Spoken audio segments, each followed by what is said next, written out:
Assalamualaikum dan salam sejahtera. Terima kasih kerana sudi menonton vlog saya pada kali ini. Baiklah, pada kali ini saya akan berkongsikan dengan anda semua berkenaan dengan interview di antara saya dan sahabat saya yang akan berkongsi mengenai buku yang telah memberi impak yang besar kepada dia. Baiklah, tanpa melengahkan masa, ayuh kita saksikan video interview ini. Assalamualaikum warahmatullahi wabarakatuh dan salam sejahtera. Selamat datang ke vlog saya pada kali ini. Pada hari ini, insyaAllah pada kali ini saya akan berkongsi kepada anda semua berkenaan dengan beberapa buah buku yang memberi impak dan kesan yang positif kepada salah seorang daripada sahabat saya yang saya jadikan sebagai seorang admirer. Okey, sebelum tu saya perkenalkan diri saya. Saya adalah Nasrizal Fitri bin Abdullah, A183-994, merupakan pelajar dari Fakulti Pengajian Islam Bidang Syariah. Seterusnya, saya perkenalkan sahabat saya ini. Saya boleh perkenalkan diri. Bismillahirrahmanirrahim. Assalamualaikum warahmatullahi wabarakatuh. Saya Nurul Huda binti Syukur, nombor metrik A18181. Baiklah, saya merupakan pelajar daripada Universiti Kebangsaan Malaysia, merupakan pelajar tahun 1 daripada Fakulti Pengajian Islam dalam bidang pengkhususan Syariah, Muamalat dan Kewangan Islam. Saya tinggal di Langkawi dan juga merupakan sahabat kepada Nasrizal Fitri sendirilah. Wallahualam. Terima kasih kepada Huda kerana dia sudi meluangkan masa bersama dengan kita dan berkongsi kepada kita tentang buku-buku yang memberi kesan kepada diri beliau sendiri. Baiklah Huda, mungkin Huda boleh kongsikan kepada kami semua berkaitan dengan dua buah buku yang menjadi pilihan Huda, yang mana Huda ingin kongsikan dengan kami. Mungkin Huda boleh ceritakan berkenaan dengan siapakah penulis buku ini, apakah tajuk buku ini, cara jenis macam manakah buku ini, dan sinopsis ringkas berkenaan dengan buku ini, dan juga mungkin Huda boleh selitkan beberapa impak yang besar yang telah mempengaruhi hidup Huda selepas membaca buku ini, dan mungkin Huda boleh kongsikan kepada kami semua. Jadi saya akan mulakan dahulu mengongsikan ataupun saya akan mula menceritakan dahulu berkenaan dengan buku yang berjudul Thariq bin Ziyad, di mana ia merupakan karya Abdul Latif Talib. Baiklah, Abdul Latif Talib ini merupakan anak jati negeri Sembilan. Okey, jadi anak-anak negeri ni boleh banggalah ada seorang penulis yang hebat macam ni. Okey. Jadi beliau ni telah mendapat banyak anugerah yang telah dia dimenangi hasil daripada penulisan dia. Salah satu anugerah dia adalah bernama Sayembara Cerpen Berunsurkan Islam. Jadi, boleh cari dengan lebih lanjut berkenaan dengan latar belakang penulis inilah. Baik, Thariq bin Ziyad ni adalah merupakan seorang panglima tentera Islam. Jadi pendekkan cerita, Thariq bin Ziyad ni pun pilih berlabuh dengan 12,000 tentera orang Islam yang lain lah, dengan menggunakan kapal yang telah disediakan sendiri oleh Julius. Dia punya orang kaya. Jadi bila sampai dekat suatu tempat ni, jadi dia pun menamakan tempat itu sebagai Jabal Thariq. Itu sekarang dinamakan sebagai Gibraltar. Itulah tempat pertama yang telah dikunjungi lah oleh tentera orang Islam, tempat dia berlabuh. Jadi kan cerita Raja Roderigo apa semua ni berapa lama dia dapat kesan ialah tentera orang Islam. Jadi dia pun main serang 100,000 orang, nak serang 12,000 orang. Jadi macam mana Thariq bin Ziyad nak naikkan semangat tentera dia ni? Jadi pada suatu malam sebelum perang esok pagi itulah, dia telah membakar semua kapal yang telah diberi oleh Julius tadi ni. Apa tujuan dia membakar kapal tersebut? Jadi tujuan dia adalah untuk membakar semangat tentera orang Islam. Macam mana boleh membakar semangat tu kan? Dia sebab bila kapal terbakar, jadi tak ada jalan untuk orang Islam patut balik. Jadi satu ayat-ayat yang sangat famous lah daripada Thariq bin Ziyad ni adalah dia berkata beginilah: wahai saudara-saudaraku, lautan ada di belakang kalian, musuh ada di depan kalian, kemanakah kalian berlari? Demi Allah, akan kalian miliki hanya kejujuran dan kesabaran. Kat situ orang kena semangat lah, dia pun tak nak buat apa, nak patah balik belakang, memang jatuh dalam laut lah. Dan mereka ni akan terus maju ke hadapan. Okay. Salah satu lagi kata-kata yang paling orang ingat adalah Tariq bin Ziyad sebagai kata menang ataupun syahid. Okay. Jadi boleh baca kisah ni amat menarik kepada semua lah. Jadi import pada saya ketika saya membaca buku ni, baik saya dapat rasakan bahawa dia akan telah menaikkan semangat saya.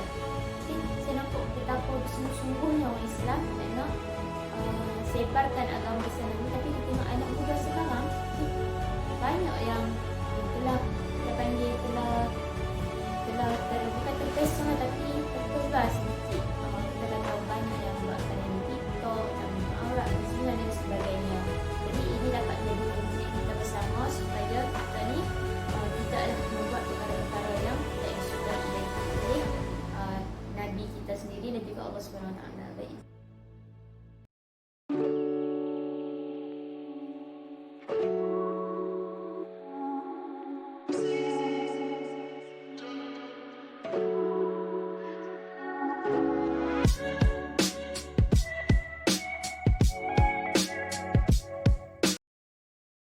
Sekarang kita akan berpindah pula kepada buku yang kedua yang bernama Tenggelamnya Kapal Van der Wijk, di mana ia merupakan karangan Hamka. Baik, Hamka ni memang sudah terkenal di pelosok dunia. Okay, nama sebenar Hamka adalah Haji Abdul Malik Karim Abdullah, di mana ia telah lahir pada tahun 1908 dan daripada keluarga ulama lah. Okay.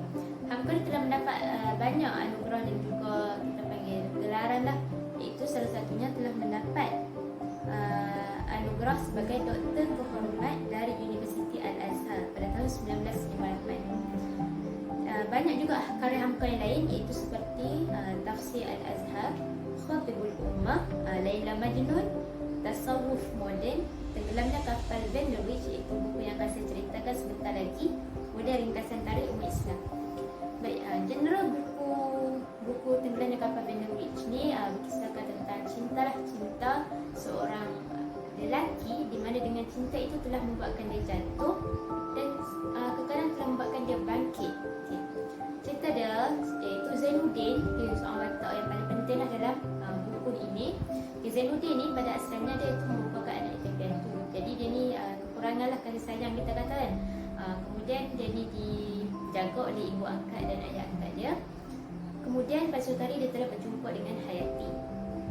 Hayati ni seorang gadis yang cantik lah, yang merupakan kita panggil baka, bukan baka, dia macam darah asal Minangkabau.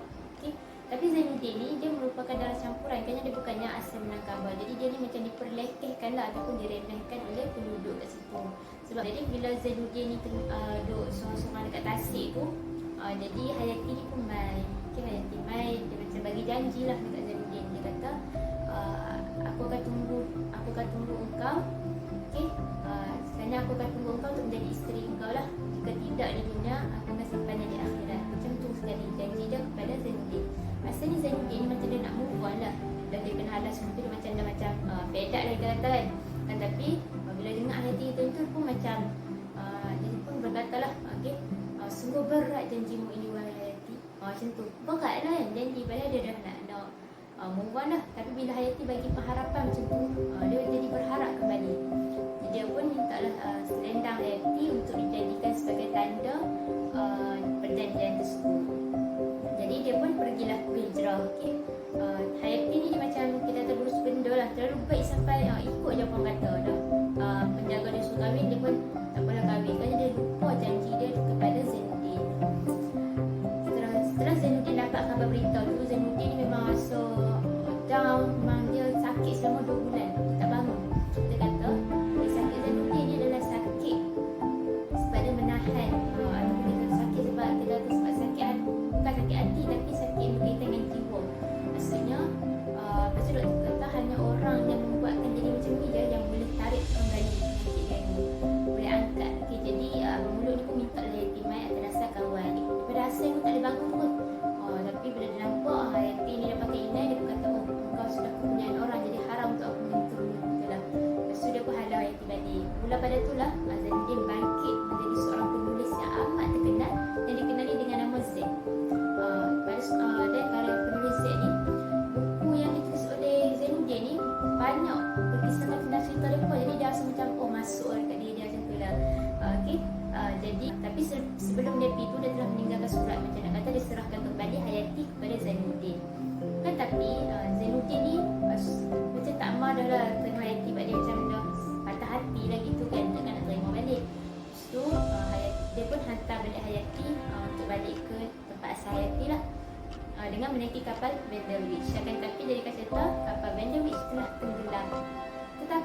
Hayati dapat diselamatkan. Okay, dibawa ke hospital. So waktu Zainuddin pergi tu hanya tinggal bukan seminit dua je Hayati tu. Lepas Hayati dah meninggal lepas Zainuddin, Zainuddin pun rasa sedih apa semua tu sampai setahun. Dia banyak kali tak makan apa semua tu, dah kali Zainuddin pun wafat. Okay. Jadi cerita dia ni, import dia sebenarnya Hamka ni bukan nak buatkan cerita-cerita tu sangat sebenarnya, tapi dia nak kritik masyarakat yang mana suka stereotipkan masyarakat lah, kerana orang Minangkabau hanya boleh kahwin dengan orang Minangkabau macam tu. Lagi apa yang nak ingin dibawa oleh Hamka ni, kita ni kenalah bersubah dengan orang soleh lah, di mana bila kita dah bersubah dengan orang soleh tu, kita akan dapat lah kebaikan daripadanya. Contoh Abang Muluk ni dulu ni jenis suka berjudi, minum arak juga, macam yang tempat dia ni macam orang macam Aziz jugalah jenis tu. Tapi bila Zainuddin main dalam kehidupan dia, dia telah berubah semua tu. Zainuddin bersama bila dia bersubah dengan Abang Muluk tu, di situlah jatuh bangun dia. Abang Muluk yang sentiasa menasihati dia untuk bangun balik, jangan bersedih. Dia kata cinta ni bukan melemahkan jiwa kan, tapi menguatkan hati kita. Okay.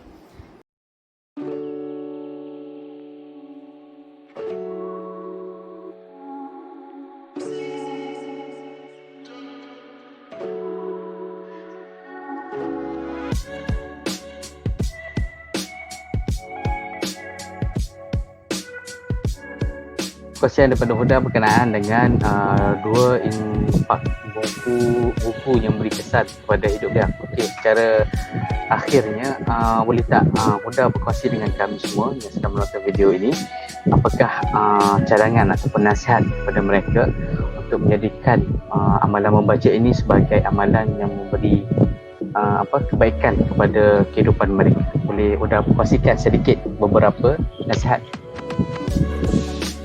Baiklah, bismillahirrahmanirrahim. Kepada penonton vlog ini, diharapkan kalian dapat menjadikan amalan membaca ni sebagai amalan kalian ketika sama ada di waktu lapang ataupun tidak. Jadikan amalan itu sebagai suatu amalan wajib yang perlu dilakukan pada setiap hari. Kerana apa? Kerana dengan pembacaan itulah kita dapat memperoleh ilmu satu. Lagi satu, pengalaman pun kita boleh dapatkan daripada pembacaan. Andai kata kita tak pernah kerja dan kita tak tahu situasi sesuatu kerja sebagai pegawai bank sebagai contoh. Akan tapi bila kita membaca, kita dapat tahu situasi macam mana seorang pekerja pegawai bank itu bekerja dan sebagainya.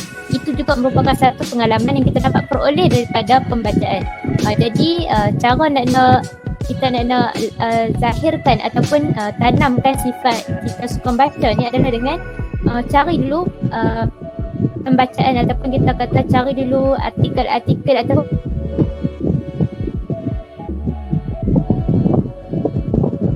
kemudian pergilah ke peringkat lebih besar. Itu saja daripada saya. Wallahualam.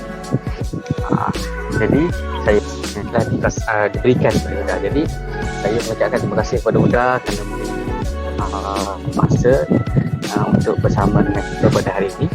Jadi terima kasih juga kepada semua yang